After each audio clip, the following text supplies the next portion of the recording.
Hello everybody. Again, would like to welcome, us, like we're a small group today, but we're going to speak, we're going to reflect on Parking Day experiments that we have been doing this year.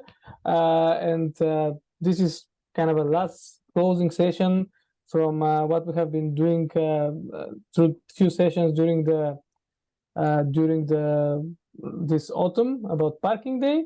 We're lucky enough to have John Bela with us, which is a coordinator of Parking Day, and we're happy to have you, John, for this conversation, and that we reflect on our experiments. As a first thing first, I would like to also introduce that we'll have three speakers today, and then we'll have some overreaching comments about the general Parking Day stories of 2022 by John, and so on.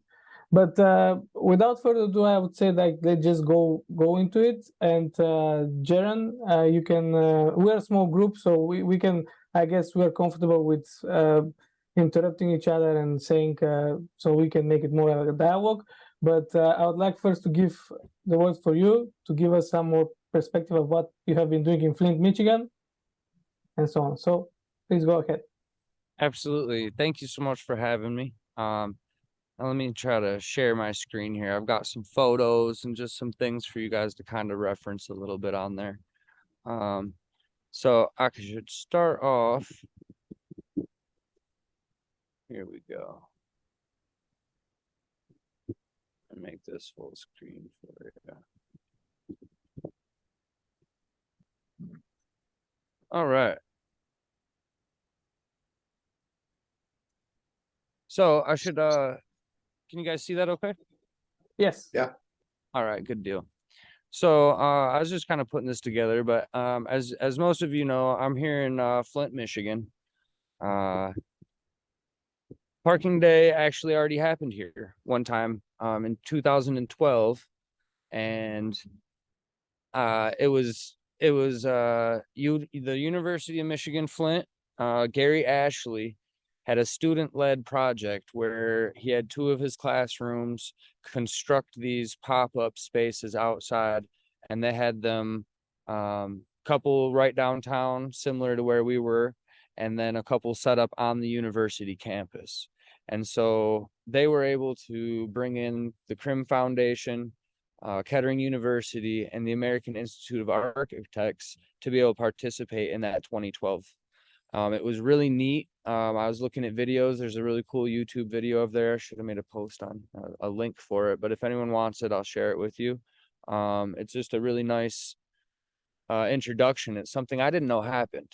And I was around in 2012, but I had also had my first child in 2012. And so it was just something I didn't know. And so my first introduction was through Ryan with the PlacemakingUS. And when I started getting these emails talking about what you guys were doing and everything. So this past year, the initiation was, again, that seed that I got from Ryan and the people at PlacemakingUS. And so I started talking to the city of Flint was the first thing I did. Just the city director, the traffic and engineering. And I just told them, hey, do you guys even know about this? Have you heard of it before? It's coming up. It's something I'd like to do. Is there any particular places that you would prefer me to not be?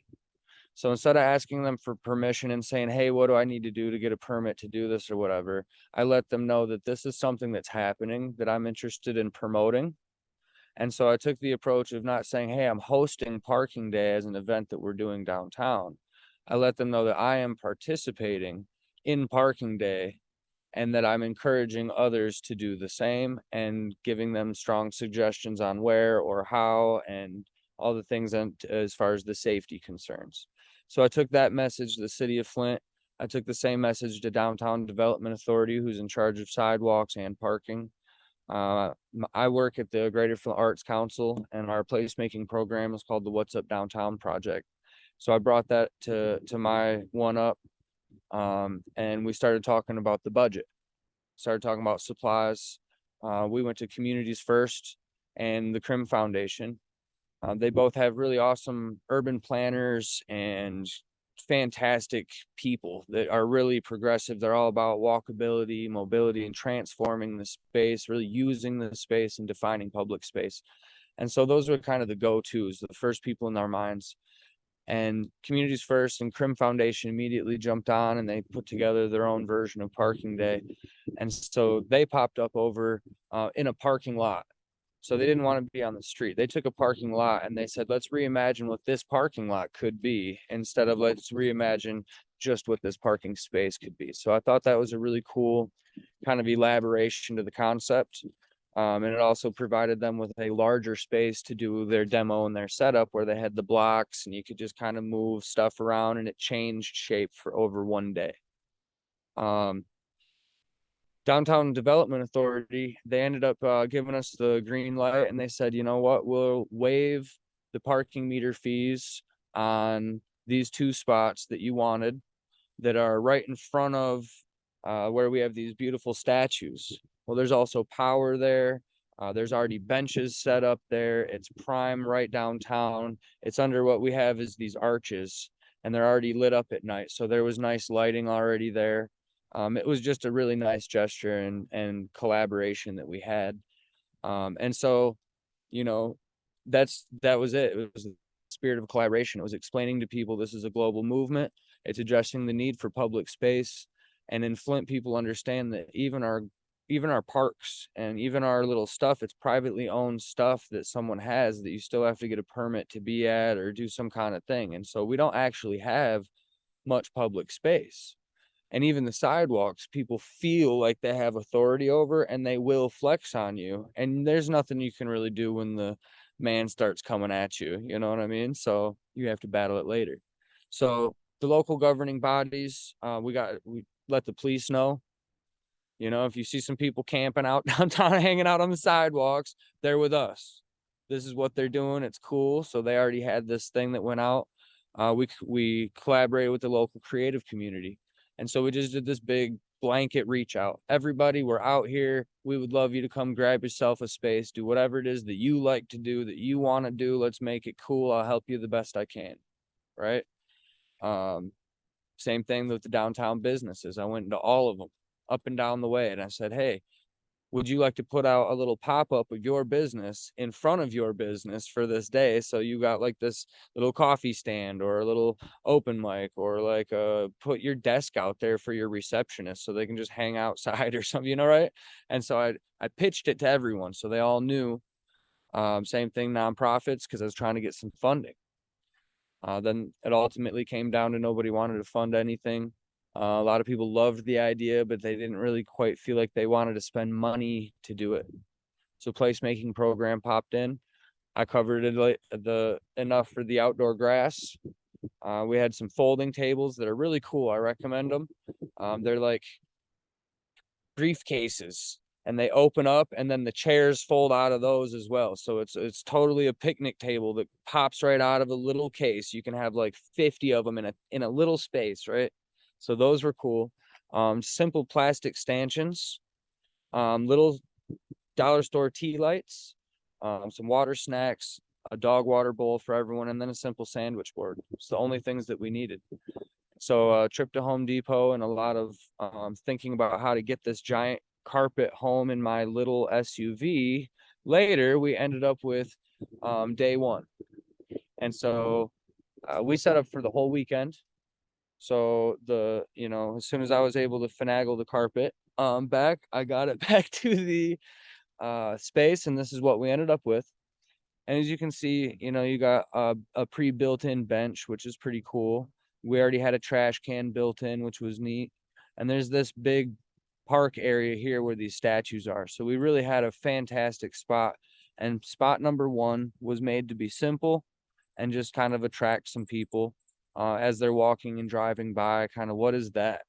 So there wasn't a lot of programming. And what I found is all the water bottles disappeared little by little as I watched. So I know people were at least coming to interact and grab the things. All the snacks were gone.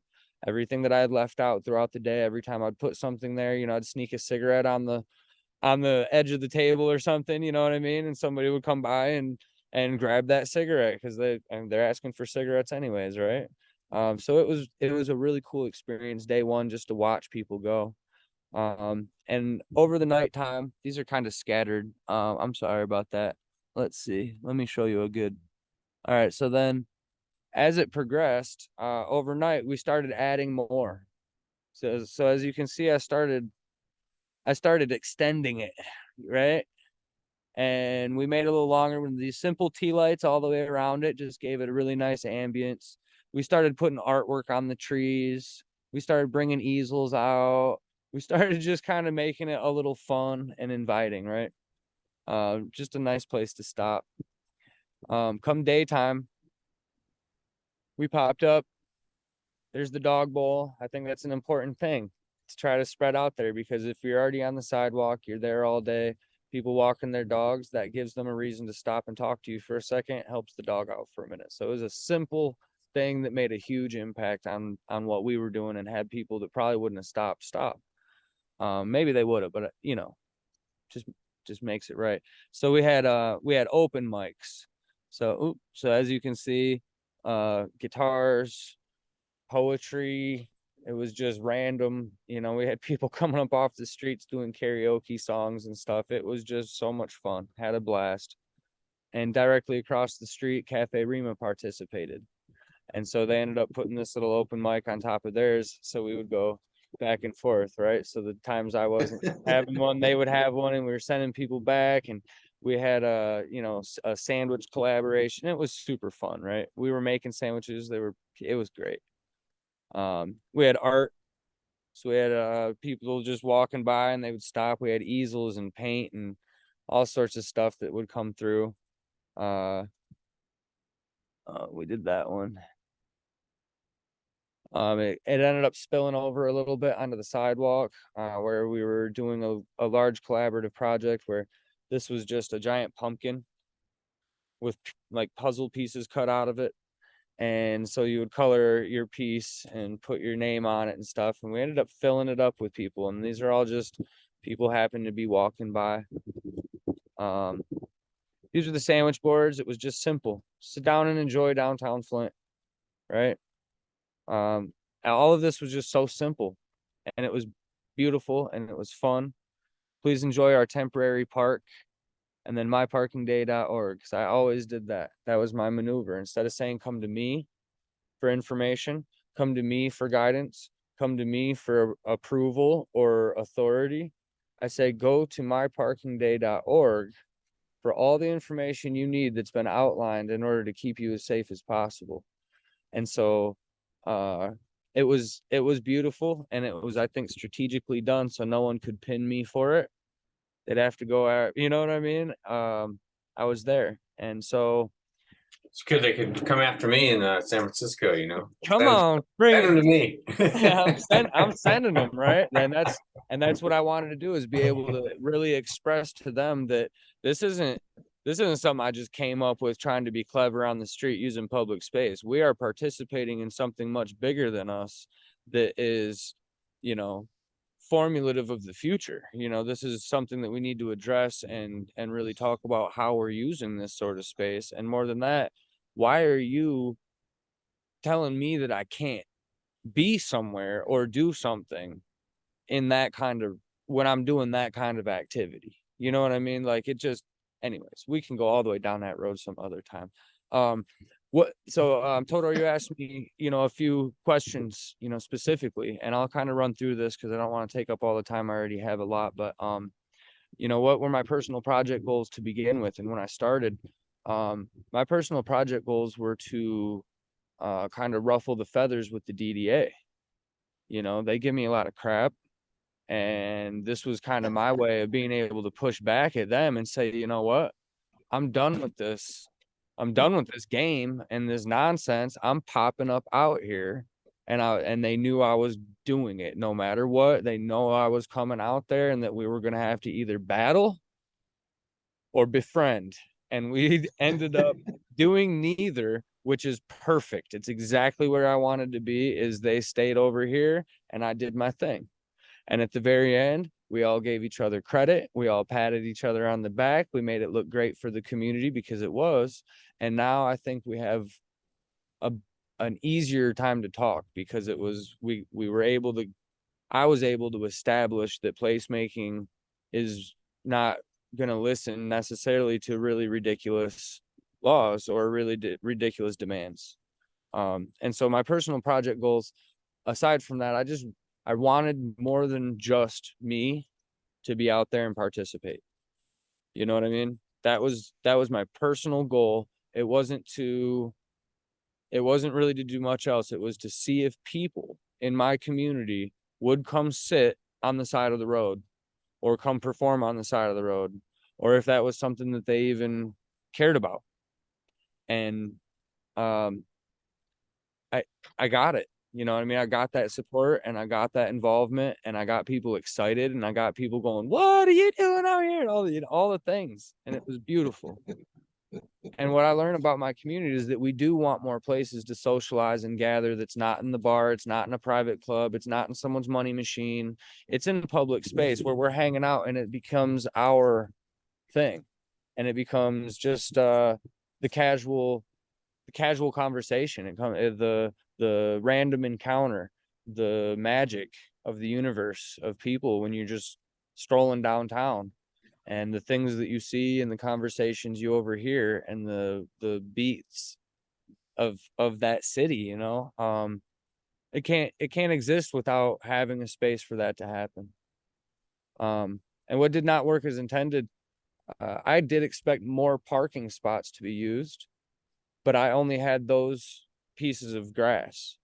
And so I can see how people didn't want to invest the money that it took to have to buy the grass and the time and sitting out there and everything else.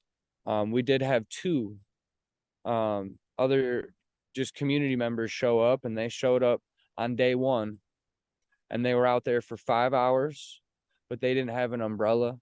They didn't have a tent. They didn't have a canopy. They were baking out in the sun, and it was the middle of the day. It was Friday when everyone was at work, so there wasn't a lot of foot traffic, and they were miserable. They didn't leave negative. They understood everything else, and they came and they still sat and did their thing. We had two businesses pop up for us, but I wanted it to be more spread out, right? And then we had the other parking lot, which was on the other side of the city, popped up to start spread that news. And what would I do differently? I have more time now to promote. You know, I found out about this kind of late in the game. I have an opportunity now to use the photos that we already have, use different resources around town, and take all year, because I would like to actually turn this into a fundraiser. I would like to be able to have this placemaking fundraiser for us, where I can get those nonprofit organizations to sponsor a parking spot and give me $5,000 or something, right?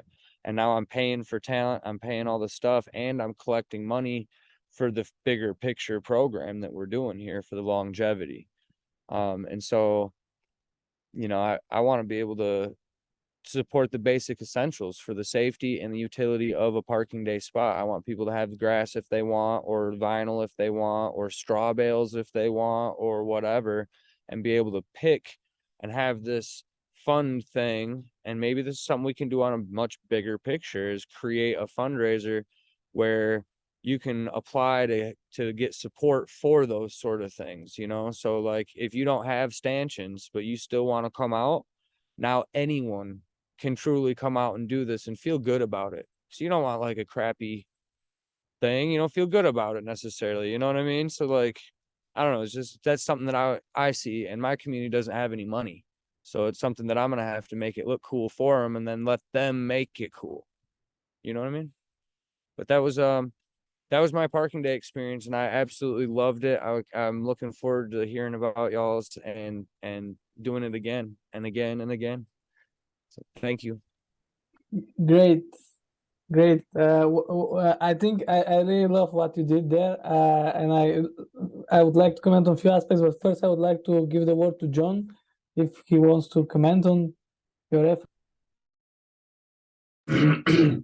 Well, Well, thank you, Todor. And I think it takes a lot. It takes a lot of strength and wherewithal and fortitude to put yourself out there into public space, into public realm, and to challenge, the leadership in your community to step up and do more. And so I'm in awe, actually, what you just shared today, and what you've been able to mobilize and motivate in Flint. And it strikes me that the placemaking efforts globally rely upon the kind of passion and commitment and people who really love their cities and they love their communities and they're willing to stand up and really put themselves in harm's way, to get some stuff happening. So I'm just in awe. And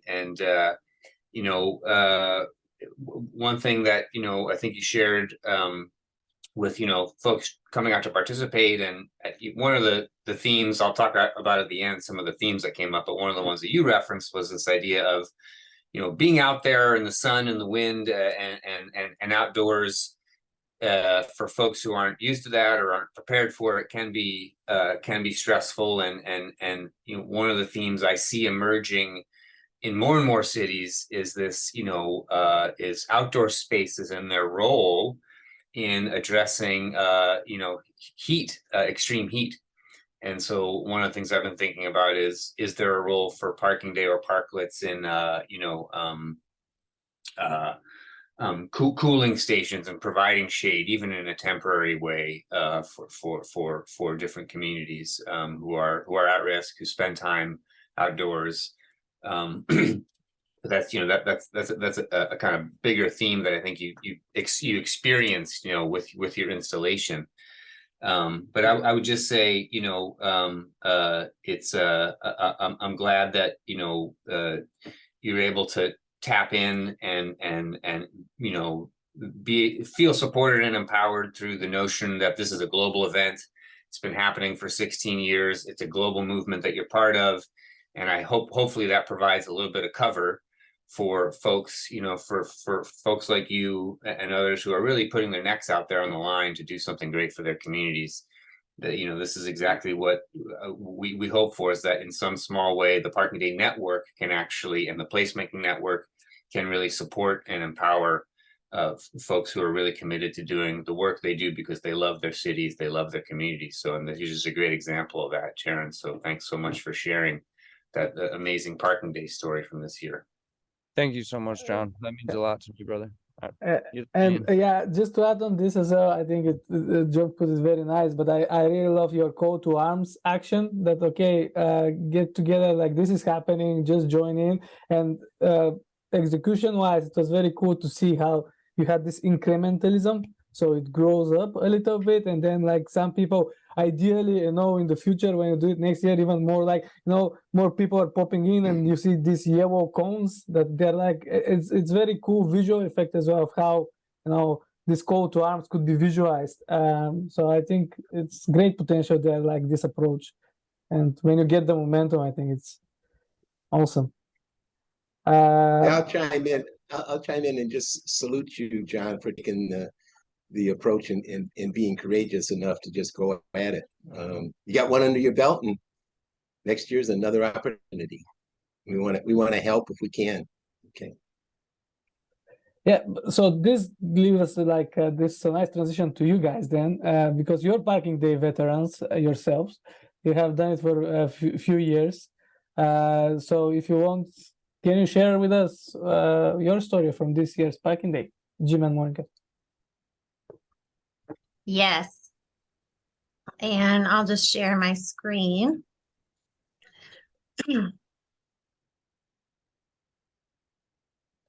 Everybody see it? Roland? Yes. Yep. Yes. Okay. I had to import a couple. Well, I'll get it later. I'm going to, well, what we did with our Parking Day is we've been doing Parking Days since 2014, and kind of attempting to work with an evolving system between Pontiac, Michigan, and Detroit. And we've we've followed the Michigan Central Station. So we created this poster. And if you see at the top, that's the Michigan Central Innovation District that Ford started to renovate this Michigan Central train station. And then this book depository building here is going to be like a maker hub. And the city is redeveloping this Roosevelt Park here, and then 50 million is going into renovation of historic Michigan Avenue. And in Pontiac, when we did our parking days, we were always on the street doing parklets and including and inviting community groups to come and set up their spaces. And you can see videos if you go on this board, you can see videos of what we did here, but we didn't do parklets this year. We set up an interactive booth on the street where that renovation is going to be taking place, because in everyone's intentional framework for all of these dollars through ARPA and for Ford's investment, everything is to create a walkable, human-centered innovation hub that's mobility driven, that's driven by new forms of mobility. And so I'm just going to play this video and I'll speak to it. And this is, we were set up at Metropolis Cycles, which is the bike shop and repair store right next to Michigan Central. Can you hear my sound? Just play it so we can see. I don't think so. Or I think I forgot to. I'll have to.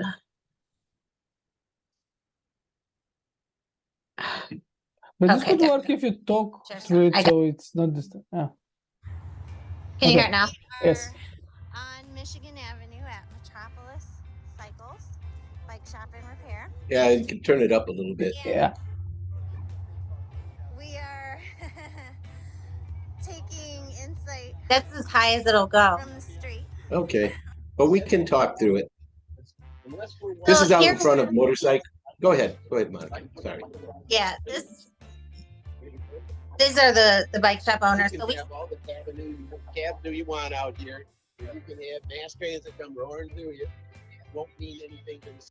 So if you can see here, this is the Cavenue. These are the designs that have been put out so far, and you can see a lot of protection for the middle section, which will be dedicated to autonomous, but you still have the bikes kind of out there hanging without any protection. So we kind of tried to bring some attention to that. Not that it's a final design, of course, but that's what the human bottom up interventions are supposed to be, which we're most inspired by Parking Day with. I see you've got our little Brightmore Makers sign there. Well, we are over here in the Brightmore neighborhood on the west side of. Can you barely hear it? Should I talk over it or? Yeah, you can talk over it. Yeah. Yes. Talk over it? Okay.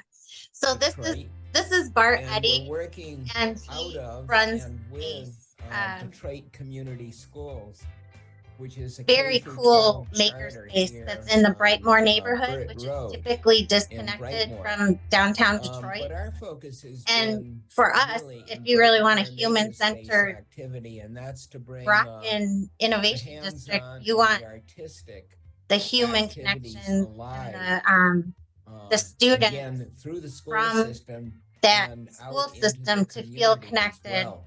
to the Innovation District and to know what's unfolding in their own cities. That's exciting, and that might keep them here in the region, because we have a real bad problem with brain drain and the emptying out of our cities, as Jerin was speaking to. And so we just did that. And then here This is ARPA money. we made a focus on This is ARPA funding. All ARPA funding. You need to Because know one ARPA thing funding about is it. It must have designed and community-driven written input. to facilitate Monica? these bottom-up Monica, why don't you kill the sound and community just talk over it? interventions. Unless So it's community driven. we're just meeting with people on the street. We had already last week from Green out there, and They're traditional. So you have like essentially like a we hybrid met this vehicle, so it can person. actually He is drive. from You Ford. can turn the He gas works motor for off Ford like electric and is that. very smart You're a about gas truck or whatever. So systems that would and basically have innovations that automatically they're GPS. working on. So that way, So, like, and like here, a couple grand out you right there. right. This is kind of how we set things up. We always have a lot of urbanist books and posters and things to speak to run kind of impromptu design charrettes. Detroit, state of Michigan, and is going to rely on And walkability and the walk down, do that. And so we worked. Then we so we're kind of always working to facilitate more social conversations around these themes and do it in an organic fashion. And then recently we kind of folded all of that work into the Better Cities Film Festival, which was in town, and they're making Detroit their flagship site for their annual festival. And we hosted a panel for that conversation on the all-powerful bike lobby. And this is a video of that panel discussion. And we had the Detroit Greenways Coalition, Todd Scott spoke, and that organization's one of the leading partners for a 27-mile greenway that's going around Detroit. And we had Bart Eddy speak again from the Brightmoor Makerspace, and then the Free Bikes for Kids, which is getting thousands of bikes to Detroit kids, and Mama Raven, who is a leading volunteer for the Detroit Riverfront, which is, and she runs a program called the Herbal Walk and Talk. And for us, she's really humanizing the Detroit Riverfront, and she has a following of people coming and to her programs, and she wants to run a senior bike program around like there's a really popular program here called Slow Roll, and people bike all around the city, and she wants to call it the Slower Roll. And so she spoke to that.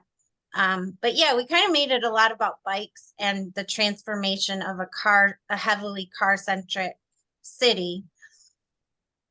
And worked with Better Cities Film Festival as a platform to sort of spread that knowledge, and hopefully we'll have more parking day content maybe for next year's festival. And we're gonna continue to work with that festival. We ran a design charrette throughout the entire festival and gathered ideas to try to build up more local cultural participation in the festival. Am I missing anything, Jim? No, I think covered it pretty well. We had a little sound problem there, but I think the messaging that you provided did a pretty good job. If I was going to add anything, I'd add this: the transformation in the automotive capital of the world to something more sustainable and more culturally relevant. Probably significantly the Joe Louis Greenway project and the 27-mile neighborhood connector speaks volumes, and that's going to take 10 to 15 years and maybe $50 million to finish.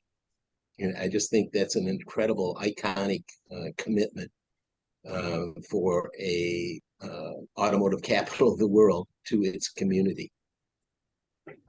Yeah, thanks. I would like to ask you a clarifying question though, because as far as I understand, the whole idea of your parking day stand was to inform about the transformation and potentially have some people reflect on it or like share extra content, right? I'm just curious how many like layout citizens, like the normal citizens got engaged, and how does this sound to them, like this transformation? Was it some kind of a science fiction, or was it some kind of like a normal way to go? Like, I'm very curious about that. I don't know with how many people we spoke, like, let's say urbanists or like people interested in urban development versus like people that, yeah, don't have that much background. Did you? Jim? You want to speak to the Better Film Festival, the Better Cities Film Festival, which has been going on now. I think it's their 10th year. They used to be in LA, and they've now taken Detroit as their annual presentation. And all of those are films about how culture has been exchanged and how it's been enhanced by the Better Cities Film Festival endeavors in terms of real world experiences. So really what this was an opportunity to view. I think there probably was 100 films over the course of 4 days that were previewed and then question and answer after. So some of that's all captured in the videos, and we didn't play the video that was our particular presentation because of time considerations. I know John had said he had to move on rather quickly, and we're already well past that 20-minute barrier. And so I'm going to leave it with that as opposed to going on. Okay. Did you guys have any Yeah. like community participation? Did you have any like just kind of random people come and put up spaces downtown like that, or were you more focused on kind of the business districts and the partners and stuff like that? We had Go ahead, Monica. We were interested in seeing what kind of street activity there was naturally occurring in Corktown, where all of this investment is coming, and like the future of Ford is resting on. So being outside of the bike shop, we thought we started with that. It was a different way to go than having like what we did in Pontiac before, where we had multiple organizations kind of jumping in, because we're kind of just testing the waters here and figuring things out ourselves. But talking with Justin in the video, you could revisit it and see that conversation. And we met he's a teacher in Hamtramck, and Hamtramck happens to be one of the has the highest number of children enrolled in school in the Detroit area. And so we talked with him about child-friendly cities, and he was already versed in that. He's a biker, and he was bringing his rickshaw down to the bike shop to get fixed, and he rides people around Hamtramck a lot. It's a very multicultural city, and it's just a very cool city. And so he's kind of already on the same page. I wouldn't say we mostly met people from the community that were in alignment, because we did our pop-up at the Better Cities Film Festival and had our big parking day poster popped up there as well. And everybody who was attending the festival is kind of like-minded as well. So we're trying to connect like the Brightmoor Makerspace and get those kids engaged in understanding that content and those films, and just trying to weave more connectivity with people that might not be familiar. Yes. Okay. Thank you. I think John, do you have any reflection on like this kind of effort? I think it happens a lot, like parking days, examples of like trying to connect different points, different collaborators as well. I don't know, like, do you have a reflection on this kind of efforts and how they usually go, or what is good, bad, and so on? Well, I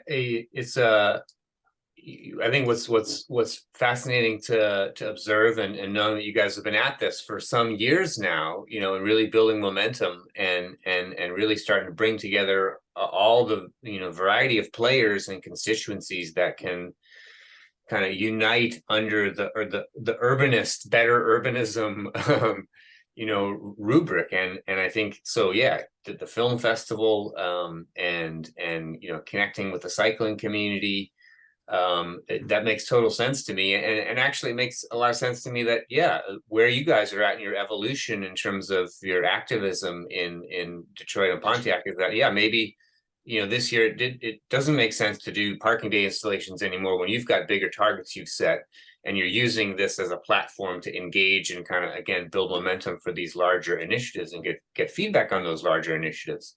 And I think that's great.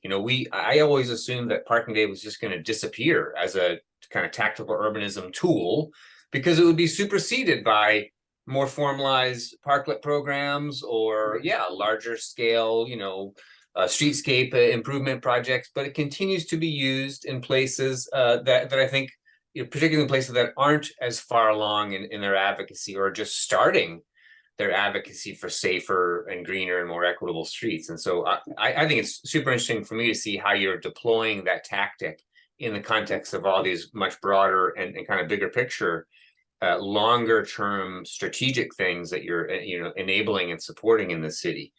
One thing you did mention, which I thought was quite interesting, is that, hey, you wanted to take the pace of public life in Corktown and street activity. And that is super important. And to the degree to which you can actually, get some numbers about what were the, how many pedestrians were walking by, how many cyclists did you count? Because that data is kind of hard to get.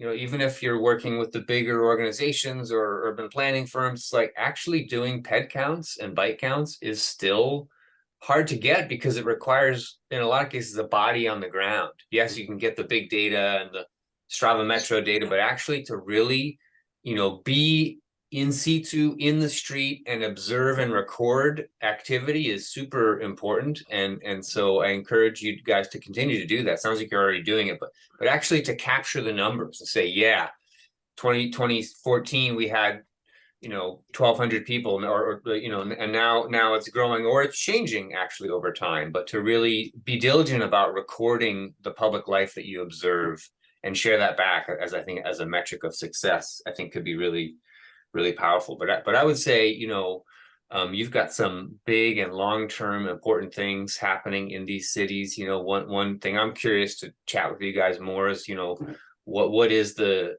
residential population in these downtowns, because that is really just sort of a crucial generator of street life, among other factors like, improving conditions for active mobility. But it's also about getting more people into those neighborhoods and into the downtowns to the extent that that's possible. And that's certainly coming up as more and more cities are facing the reality that, our downtown districts that were previously really focused on, as commercial business districts, office districts, are fundamentally changing, due to the pandemic and changing patterns of work. And that offers a big opportunity, actually, for those of us who are interested in reinvesting in our inner cities to become more mixed use, to open opportunity potentially for more affordable housing. And that all then contributes, I think, to these observations we can make regarding life in the street, which you guys are focused on and tapped into. Anyway, those are just some kind of thoughts. And again, wanted to say, I'm in awe of your dedication and your focus, and it's so evident that you love your city and you really you're committed to your community in ways that is it's really powerful to witness. So I'm just glad I can be along here for the ride, and I'm glad that Parking Day is able to be a tool in your toolkit for really making greater streets, safer streets, more equitable streets in your community. Wow, John, I think you nailed it. Yeah, Beautifully thank put. you so much. As you know, we really appreciate your feedback. Yeah. That's great. Thank you. Awesome. Okay. Yeah, thank you for this. I think I'll do a very quick shout out of my activism action, my Parking Day stunt. Can I, if I share the screen now, I think you have to see it. Can somebody confirm that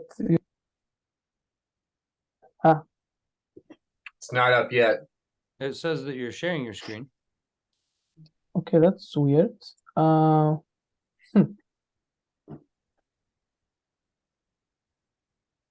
right, I have some Zoom issue again. Okay, now it should be. Or still not. No. I think it even disconnected me for some reason. I don't know if I have to continue trying. Do you see it now? Okay. Wow. All right. Okay. So what we did here is I'm based in Stavanger, Norway. I don't know if you know anything about this city. Probably not. It's not the most famous city in the world, though it's pretty important for Norway. And it's important for Norway for one reason: oil. So it's basically the oil capital of Norway, and because of that, it's for European city. Actually, it has developed a little bit. Weird because it was in the 70s where it grew a lot when oil was founded here, and then it's a lot of car oriented, car dependent structure. So it's not that big, and still you have ridiculous traffic jams, ridiculous traffic volumes of cars. And I think in a way this also kind of shaped how people think about, because Norway has this bizarre feeling of, I mean, they want to do better sustainably, and they are doing for many reasons, but in some ways the perceptions that they do, like they go for, it could be questionable. So for example, they are really hooked on electric cars, which of course are better than fossil fuel cars, but in the end of the day they are cars again. So they have this idea that this will solve everything. So long story short, I mean, what is really shocking for me was, well, as a urban planner person who is doing his PhD in the university and so on, is that the public company really went very further towards promoting shared cars, which is great again, but though they displace another service that was already there, and in a way they kind of incentivize still this idea of, okay, we should drive, I know, more, and that makes us more sustainable. And on the other hand, we still have situations in which, like, they have these ideas, okay, automobiles, vehicles, and they're doing great stuff with it. Don't take me wrong. So it's very nice that there is this progress behind it, but then some basic level details like cycling, it's kind of lagging in a way that, okay, they make this completely new road, and then in the end they don't make enough space for the bicycle as a separate lane, and they just paint it next to the big vehicles passing, and as a result we can see like people are cycling on the sidewalk. So I think a lot of this is happening, and I think it's a kind of a bizarre situation for us professionals and academics in that field, that, okay, we want to change mobility and make it more sustainable, but we are forgetting maybe one of the most efficient way of mobility, at least in Europe. It's well accepted in a lot of places, and this is basically the bike, because the mechanical bike is something that is it is like perfectly efficient speed to go further on. It's healthy. It is it causes less traffic accidents than cars and other kind of vehicles. And in a way, it's something that is very well established, and we know this works. And in a way, it, like, people don't look at it that much. They look at it as something that is not really helping, and they don't put the right infrastructure for it. And there are a lot of explanations about, like, okay, maybe it's the weather, maybe it's the topography and so on. But the thing is, I think, like, it's a culture of it, because the topography here for Norwegian standards is actually pretty flat, the city.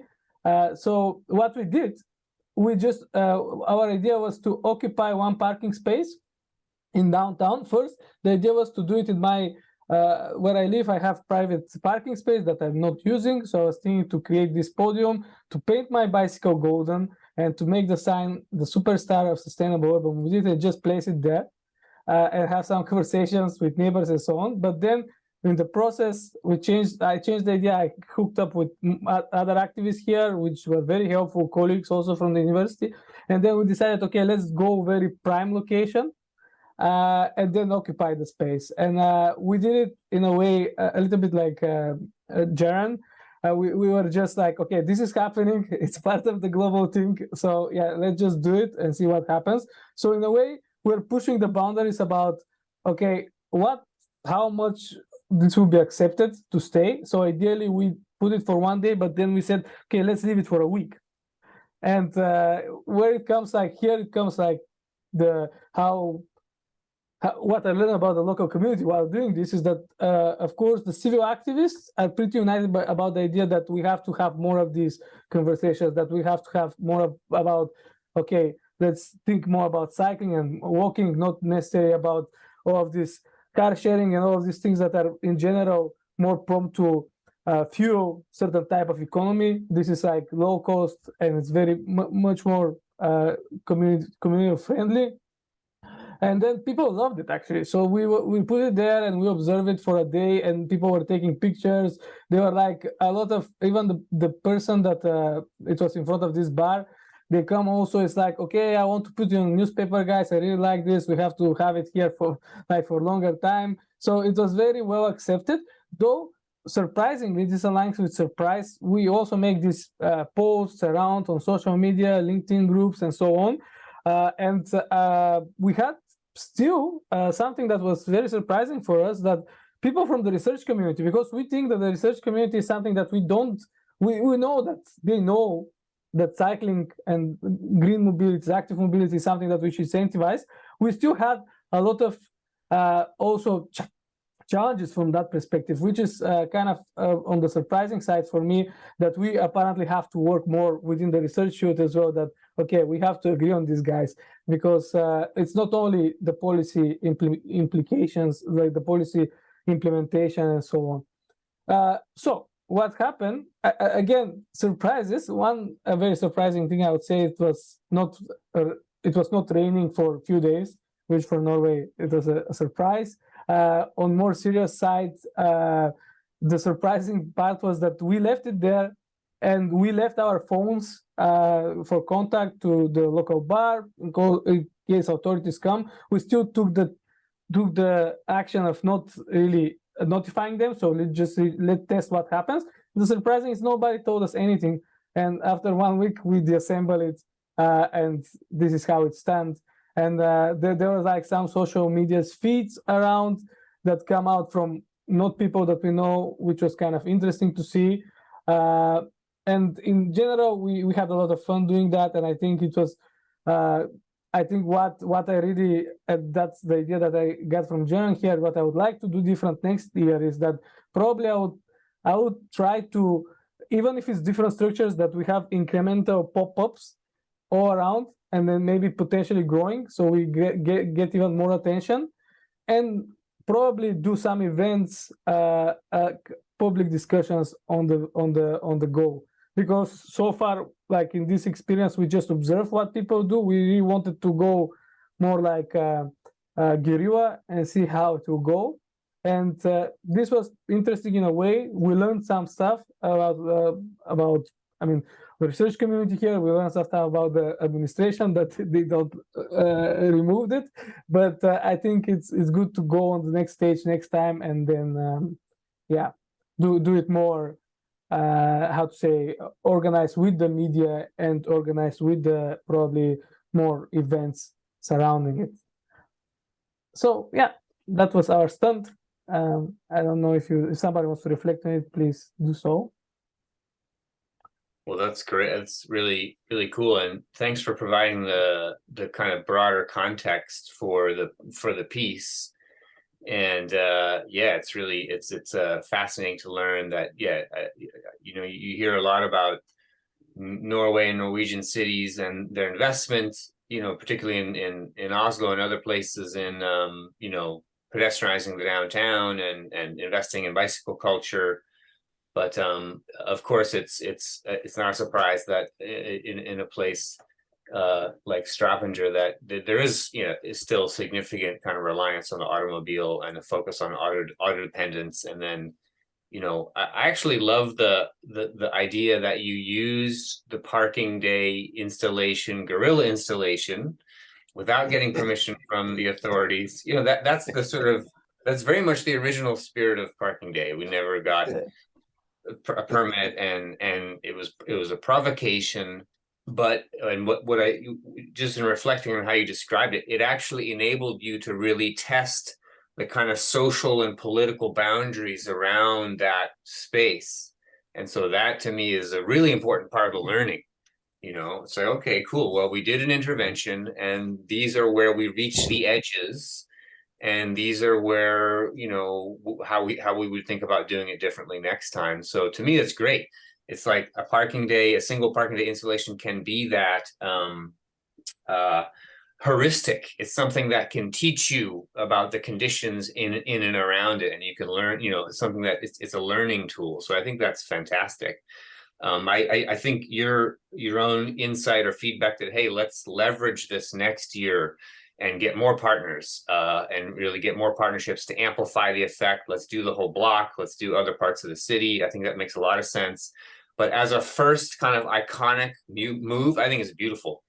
And it's going to be, you know, a great kind of record of Parking Day 2022 and set the stage in terms of the role of this type of intervention, in terms of how it's, you know, how it's embedded in the political context of your city and what's meaningful.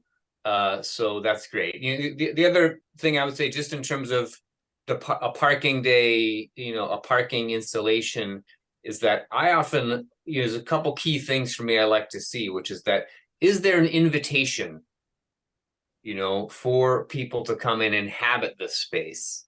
So on the one hand, I like this as an icon. I like the kind of depth of political meaning. It's a symbol of the role of, you know, of bicycle as a mobility tool. But what I think I would like to see in addition to that is a real invitation for people to utilize this as a social space and a gathering space to discuss the idea, to talk about, you know, sustainable mobility, and that could really be just, you know, building in some kind of invitation for seating into this context as well, whether that's on an adjacent sidewalk or in an adjacent space where, you know, parking day for me is about seating, shade, and the invitation to kind of gather as a third space, you know. So that's something to consider. So in future years, that maybe there's complements to the kind of political symbol and the iconic symbol that are also about just this everyday act of public space as a gathering space, and third spaces actually as this kind of missing dimension in a lot of our cities, where you don't have to pay to sit, and it really is about these kind of supporting informal everyday interactions, you know, in our streets and public spaces. Yeah. So thanks. Yeah, that's a good feedback. Thank you. Sure. You know, Tudor, I really love the installation part of it, you know, where it has a deeper meaning. It's something that really speaks to your community on there. I just like how much different the approach you took is than what I dreamed up of, just having this open space. And you know, John, I do recognize when you say that's kind of the idea, is this third space, you know, but we have to consider also that a lot of that third space is driven by those concepts and those political ties and those different things that are happening within. And so just the symbolic part, I think it's fantastic. It's almost a billboard to say, hey, think about something, and go. It's almost float like. And you know, I really see, you know, like as I'm thinking this, I really would like to see here in Flint, in the future years, maybe a combination where we have, you know, the pop-ups like I was doing, where it's just a space and then we activate that space, but also be able to have some, you know, like float like displays, you know, like installations almost on there instead of the spot. So it was really inspiring. I think it's a really cool way to go, and something I was thinking would be really neat to be able to have that public engagement piece is, what if you were to construct a bike rack or something like that on there, so it became like a bike parking place for people to be able to drop their bike to go to a local restaurant or cafe or something like that in the future. You know, just I don't know, I love it. I think it's really cool, and I appreciate you bringing us all together to be able to have this moment too, and bring us talk to John. Thanks. Great idea, Jerin. Thanks. Okay, I think that's it. I just want to have very brief like mentions of some people that were part of this cohort that they wanted to share what they did as well, but they were not able to join today. I'll do it very fast because I think it's before I give to you the word to you, John, to wrap up, because I think it's also good to see what our guys were doing. So I mean, we had quite some people doing something called Parking Day for Fitness, and this was all across Europe. It was the concept was, okay, take the Parking Day concept and just do some sports events, or sports activities, physical activities. I think that was something that I was thinking when Jerin was saying, like, how to provoke some more involvement. I think what they try to do in a lot of places, I don't know if you would like to do it, but they actually gave the space to local clubs to promote themselves, and then that way a lot of people just joined because they have the incentive, even though if they don't have the financial incentive, they have the incentive of promoting their activities. So I think, I don't know if it's something that you would like to explore, but I just say that. I was on a webinar, closing webinar of theirs, very similar to what we're doing now on Monday. And what I found very interesting was the reflection again that some people said that, yes, maybe it's not the best place for physical activity, but it's the best place, like it's a very good place to promote physical activity, because still a lot of people pass by, because of course there is a lot of challenges with when it's on the street and so on, of course. With what kind of physical activities. Another story that David Go shared from Grand Junction, Colorado, is that they also use some parking spaces to create these mini golfs, and in downtown in their community. And I think they shared that they had a lot of fun, and they use it as also a promotion activity for something called Space to Create, which I found very interesting. And they did one of the parking space that they did this was in front of building that they want to redevelop, which is also a very interesting activity. Another thing that came from Oslo Triennale actually was shared with us was that there was the 10 square meters cope, which was basically pretty much related to the idea of politics and how parking space in itself could be also this public space where you can discuss and where you can reclaim in a way of cooperative. So they were raising funds. Their idea was to raising funds about basically renting space, but by different people, and they use it as a community space, which is also a very interesting approach. And two others to mention again, one from Berlin that was shared by Urban Foxes with us, was this a little bit, it's more artistic again, but also about climate awareness. And I mean, it's self-explanatory in a way, as you can see that, okay, it's related also to what John says about what we're doing, not only with shading, but also permeability of services and absorbing water, because this is also an issue in a lot of places. And another story from Seoul, South Korea, which is pretty similar to what Jimmy and Monica were doing, but also like really chilling and bringing people together as the original idea of Parking Day. So yeah, I just wanted to share this because also it's good to scan around our community what was happening. And then now I want to give the word to you, John, to either reflect on any of this and just make an overreaching conclusion of Parking Day. Sure. Maybe I could share screen for a sec. I just wanted to start, let's see, by I'm sure you guys have all seen it, but oops, hold on just a second. Oh, here we go. Yeah, so I just sharing the Parking Day global map is, we're trying to build this as a repository, a global repository of activities throughout the globe, as you know. And so this year on the map, we had 146 parking days throughout the world, on most continents, not seeing a whole lot on the African continent. Well, although we did see one here on San Cristobal de la Laguna. pretty interesting. And then we're also trying to, this is a multi-year project to put all the previous parking day years also in this map. So anyway, this is just an interesting record of kind of where we're at as an organization, trying to capture and support the movement globally by using this as one of the tools. Another tool I think is the, you know, the Instagram, and this is great to see. Really the global reach. So parking day this year was pretty big in Germany. It was pretty big in Japan. It's so cool to see Pontiac and Detroit, you know, showing up, and many other cities throughout the world, in Latin America.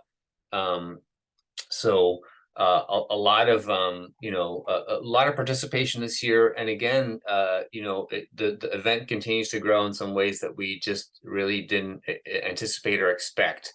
We thought this would be superseded by other events around the world. Some themes that I see coming up this year are, you know, and this is a global issue, but it's really particularly affecting us in the US, which is this, you know, this horrible increase in traffic violence. And so despite, you know, this is the 16th year of parking day, sadly, we've gone backwards in terms of traffic violence in our streets. And so that's, yeah, I think there's a real call to action in these coming years to understand that, hey, yes, we are making this shift to maybe electric vehicles, which is super important from the point of emissions. But, you know, it's really important that we start to explore alternatives to auto dependency, no matter what vehicle type that you're driving. And that really is about the safety of pedestrians, safe routes to school, and the role that transforming curb lane uses into parking spaces can contribute in terms of pedestrian safety and bike safety in our streets. That was pretty interesting. On a personal level, here in the town I live in Fairfax, now in California, just wanted to quickly share what we were up to this year. Oh, wait a second, sorry, that's the wrong one. And some reflections on that. Just a second.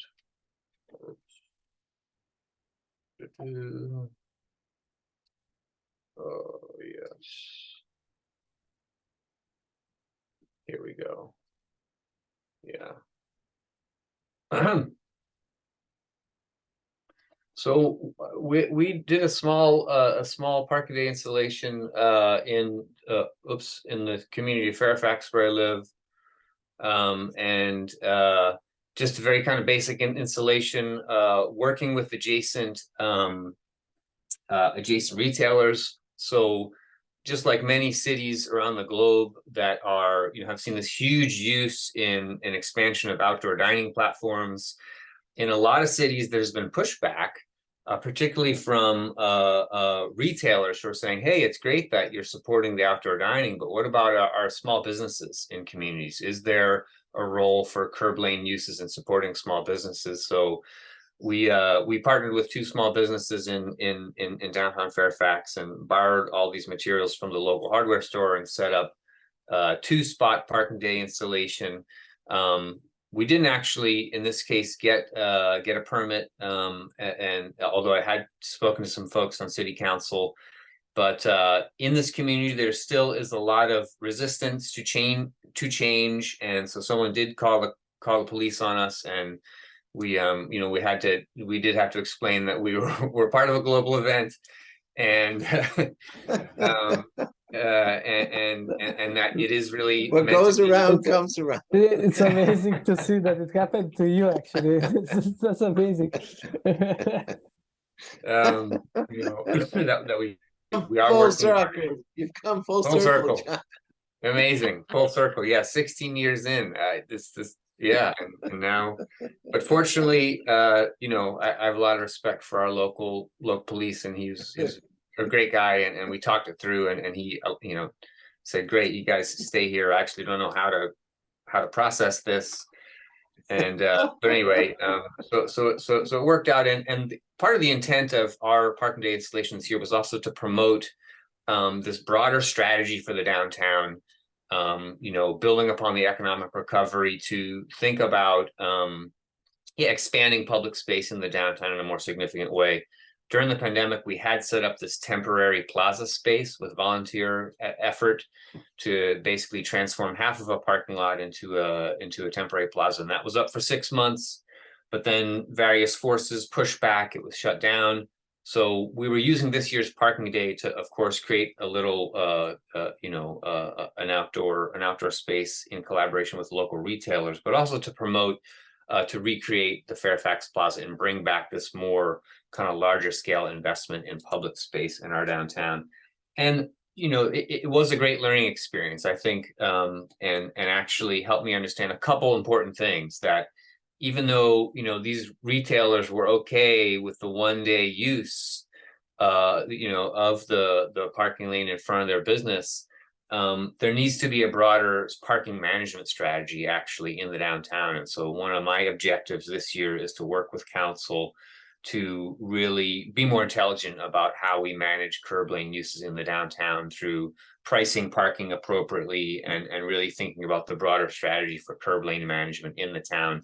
And then also probably next year, I'll probably work a little bit more closely with the town council and the city manager so I don't piss people off who I'm really trying to kind of build relationships with long-term in the city. So yeah, just some reflections I wanted to share, some global ones and some very, very hyper local ones. But and just wanted to thank you, Todor, for the opportunity to be part of this conversation. It's been fascinating to be part of this dialogue with you all, and just so grateful that this is a tool that continues to be used globally to advocate for safer streets and greener streets around the world.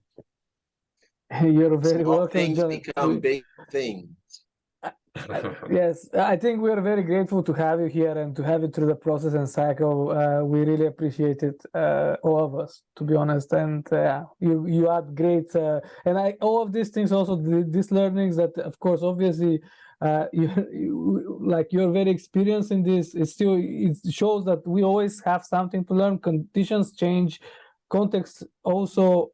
Even if you have a great knowledge, it's always when you go in another context. It's always how you approach, always how you connect with local conditions. It's amazing. Yeah, it's that's why cities are amazing. Actually, there is no one recipe for all, and I mean, it's amazing to have this conversation, and I'm happy for all of you joining. I think because we have a few minutes before we close this, I actually have to close the whole cycle. I think having you here, John, I would like to kind of do it through you because you're a great addition to this. But I would like to ask you, what is the future of Parking Day? What do you think? What do you think? How do you see this initiative moving forward? What do you think has to be done? What we can do as a community to push it forward, and so on? Yeah, that's a great question. Thank you for the question, and I'd also be happy to hear from those of you who are actively, working in your communities. I think you have, as much to say about this as I do. I see I see these three major themes kind of coming up in many cities, and I forgot to share the example. I was going to share the example from Nashville, who did a really great parking day this year led by the Civic Design Center, focused on housing as a human right. So the pressure, I'm sure you're feeling this in many places in many of our own cities and towns, housing crisis. And what can Parking Day really say about housing crisis? I wouldn't expect that we'd have a lot to contribute to that conversation, but I was proven wrong. Nashville did a whole series of installations. They had 21 Parking Day installations, all focused on exploring this dimension of housing crisis in Nashville. And so again, it's as much about the things that I'm familiar with, Parking Day as an advocacy tool for safer streets, greener streets, more equitable streets. But in this case, it was a platform for really engaging on the topic of homelessness and housing in Nashville and in other cities. So I hope that it continues to be that kind of platform for addressing, what are the kind of current pressure points in our communities. I see. I mentioned it earlier, but it's disturbing that 16 years into this movement, and we've got worse traffic violence in the U.S. than in the last 2 decades. I mean, this is this really has to change. So to me, I'm hoping to rally the forces in the coming year to focus on that issue in particular. I think is one which is a big deal. And I think there's an obvious role to play with curb lane uses and what happens in our streets regarding public safety, pedestrian safety, cyclist safety. And then, you know, I also see this this other potential dimension emerging, which is, you know, climate crisis response. I think Parking Day probably has a limited role to play, really, in terms of climate response, just because it's a temporary space setup. But you know, I am interested in this idea of exploring the role of Parking Day installations in this role of cooling centers. So what can we really get creative about getting off of the kind of street, the horizontal surface of the street, and getting up into that space above the parking space, really thinking of that whole volume, the space above the surface, as a space to kind of interact and play with, and thinking about some creative ways to provide shade, to provide cooling, and think about, you know, in cities that are going to be you know, experiencing real extreme heat, is there a potential role to play for even these tiny spaces to serve as cooling centers to provide shade and water in different cities? So that's a kind of a challenge I'm going to try to put out to the community this coming year. So and just in terms of an arc of Parking Day overall, you know, many cities have, you know, their outdoor dining programs have totally exploded. New York City has 12,000 of these outdoor dining structures, and many cities are trying to figure out, well, what do we do next? You know, how do we use this as a way to have the kind of tougher, longer term conversations about how we use our streets, and in particular the curb lane? And I see many cities grappling with that right now. You know, how do we formalize what happened during the pandemic, whether it was with our open streets or with outdoor dining? How do we formalize that in a way that balances, you know, the needs of businesses and the needs of public space, and the needs of kind of equitable access to public space in our cities? So those are all issues I see really at the forefront, kind of in the coming years. Yeah, thank you for sharing. I think, yeah, exactly. It's an interesting perspective to think about, because yeah, the dining thing is also like something that we found a formula that kind of works. I think it's very interesting to think about what formula will work for having more greenery or having more shade, like working really with these elements. I think, yeah, and also they had a very good example of how they started putting these temporary greens and so on. But I think it's nice to think about different formulas. Can people be incentivized as citizens doing that, or businesses and so on? Yeah, it's great. So yeah, let's keep moving in that. I don't know if somebody wants to have a further reflection on that before we close. Well, I'm thinking we might not, and we shouldn't miss the opportunity that the federal government funding is presenting such a problem to the governance that is currently empowered. They're calling it very complicated. What they really mean is they don't know how to control it. And it all begins in the neighborhoods, as Jerin was making a case for, and John, you've been beginning proposition street oriented, and it still is crucial today, and it's not going to change. Just take Ford Motor Company, for instance, that they're sitting back now on autonomous vehicles, and they're sitting back because they recognize it's a very complicated thing, streets and people and vehicles, even with the computing power we may have, and that's going to stall this quick turnaround that has been anticipated, perhaps by a decade. So if there ever was a time when we were going to talk about people-centered, human-centered design, this would be that moment. And really, the funding is there on behalf of the neighborhoods. And this is really complicating the mindset of governance. They don't know what to do about it. CDCs, the focus on reinventing CDCs that have been done away with, is an indication of the threat that it represents. And it's a tug of war between the current establishment and those who see things in a different fashion, in a more holistic sense. Governance doesn't do well with holism.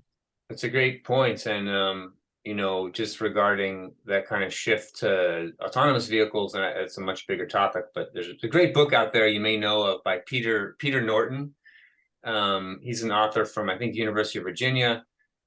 He's got 2 books out. One's called Street Fight, or the which is about the emergence of motordom, and actually how there was a great deal of resistance. I think I spoke on it a couple sessions ago. But his latest book is called Autonorama, which it really addresses head on this idea that this EV future is always going to be 10 years. It's always going to be 10 or 20 years away. We're never going to get to a point where automobiles are going to solve our mobility problem. It's always going to be 10 years off. And in the meantime, just buy more cars. And buy newer cars, and in some ways, I completely support it. I'm really glad that, you know, the Infrastructure Reduction Act is investing so much in local manufacturing. I think that's incredibly powerful. You know, we're going to have our own battery supply chain and, you know, electric vehicle chain. I think that's really great. But I also want to see that, you know, we need to 10x our investment in larger format mass transit in cities. And absolutely. I would like to see some of our larger mobility companies, Ford, Tesla, others, really acknowledging that and leaning into that part of the responsibility, if you want to be a mobility company, isn't just about building more different, cooler, faster, you know, greener cars. It's really about acknowledging that mobility is a shared effort. It's a collective effort. And that cars are maybe one part of the mobility equation, and they're definitely not the solution, as has been proven over and over and over and over. So we're inviting you to Detroit.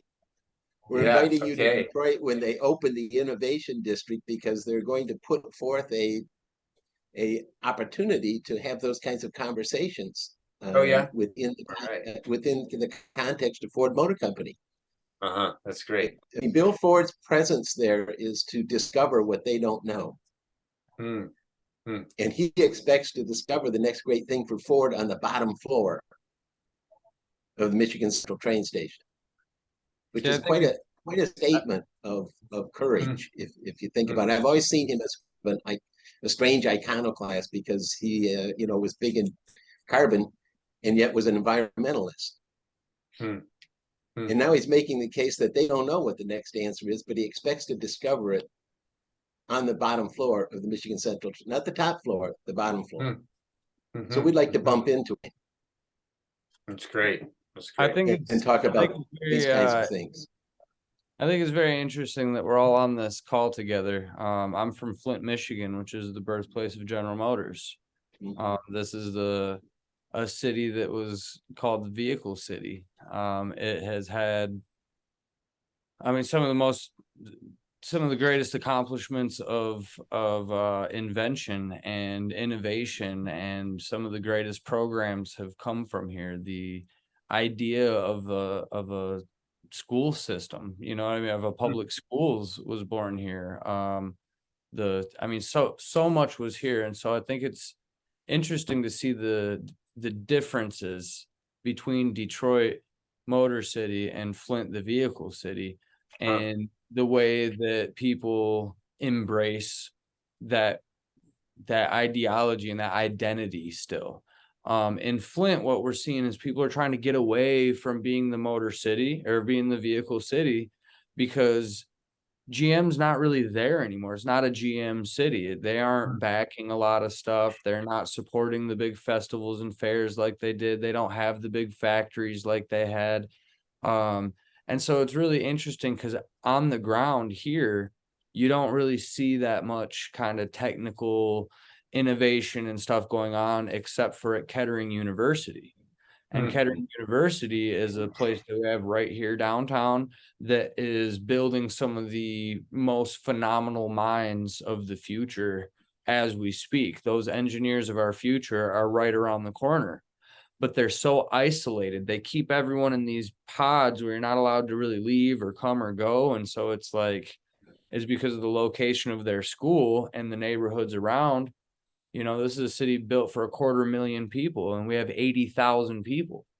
Wow. We have 17,000 vacant homes and properties that have been sitting, decaying forever. So when y'all talk about housing crises and all these other, and vehicles and all this stuff, I'm in a world that's the complete opposite of where you are, where you can buy a house here for $10,000 to $30,000 for a 3-bedroom house on a huge lot with a garage.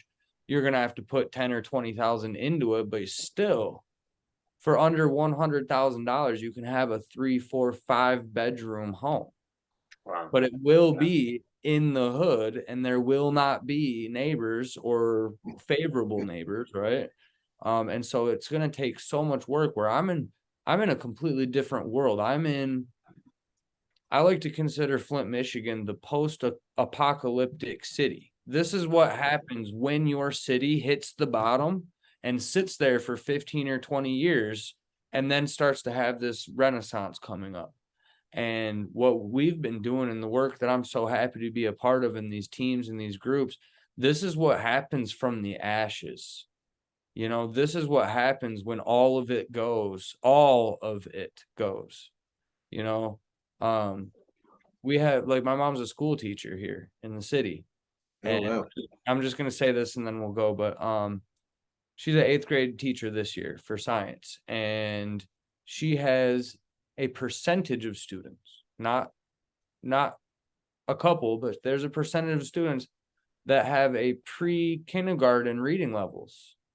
And these students are not labeled as LD students. They're just passed along because we have a pass-fail system here. So you just keep going, right? So, like, we have issues.